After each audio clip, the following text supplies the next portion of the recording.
Silver medal so far in the Junior Grand Prix. So Bianchi and Danielle Basile. So impressed. Seeing this team in Baku, as you say, Ted, quality skating skills, despite their new partnership. Skating, just sing it back.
Italy's Zoe Bianchi and Danielle Basile. And interesting, Ted, because throughout this rhythm dance performance by Zoe and Danielle, I was thinking, oh, initially, wow, their rumba and their quick step to me were the best from a skating skills and from a kind of purist ice dance perspective.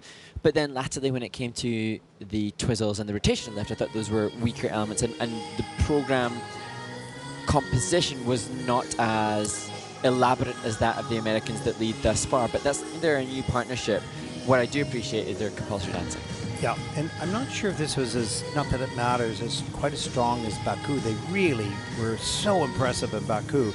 This looked a little bit, I mean, still the same program, of course, but this is a little bit tight. Yeah, there's the little check and rotation, so it's not going to be a level 4, I don't believe. And just a little bit cautious and hesitant comparative to the likes of the American and the French teams who have been together. You've got to remember that they're competing against other teams who have been together so much longer. Zoe and Danielle much quicker. What Zoe and Danielle do have is gorgeous line and clean, long strokes. Here you can just see a little bit of hesitation comparative to that which we've seen from some of the others, but the others have difficult entries like that into the rotational lift that they've amassed and secured over more years. So it's a different, you cannot compare some of these features in the lifts for teams that have been together for less time. No, we noticed, you know, not last week in Baku, but how much their skating skills. They were really strong individual skaters, Yeah. and they skated very well that day. And this is a very solid team. They have a very, very bright future. Yes. Maybe not as tidy as we first saw or were impressed in Baku, but this team is very good. Yeah. Stylistically for me, I really just like their stroking. I really just enjoy the clarity of the stroking. She also, Zoe, has, well, both of them actually, Zoe and Daniel, both have really good use of ankles on their pushes. And nice long legs. Well, they have a 60.75 season's best that was earned in Baku.